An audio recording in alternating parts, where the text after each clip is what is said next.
আপনি একজন অন্তর্মুখী মানুষ কিনা বা কেউ একজন অন্তর্মুখী মানুষ কিনা তা চিনবেন কিভাবে? আসুন জেনে নেই। অন্তর্মুখী মানুষরা সাধারণত কারোর দৃষ্টি আকর্ষণ করতে আগ্রহী নয়। এরা স্পটলাইট থেকে সর্বোচ্চ দূরে থাকার চেষ্টা করে। অকারণে আড্ডা এদের পোষায় না।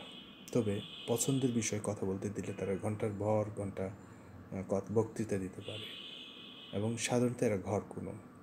এরা হচ্ছে পৃথিবী ঘুরে বেড়ানোর চেয়ে এরা বৃষ্টির দিনে লেপ মুড়ি দিয়ে নন ফিকশন পড়াটাকে বেশি আনন্দ পায়।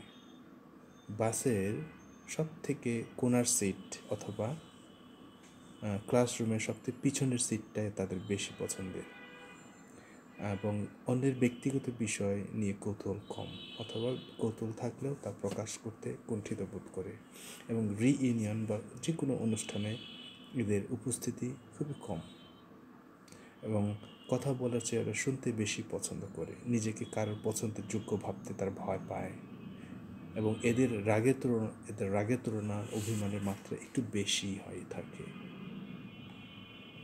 মানুষের চোখে চোখ রেখে কথা বলতে অস্বস্তি বোধ করে এবং ঋণ নিতে কুণ্ঠিত বোধ করে। বাধ্য হয়ে ঋণ নিলে তারা যত দ্রুত সম্ভব পরিশোধ করে দেয়। উদ্দেশ্য যেন মানুষের সাথে যোগাযোগটা কম হয়।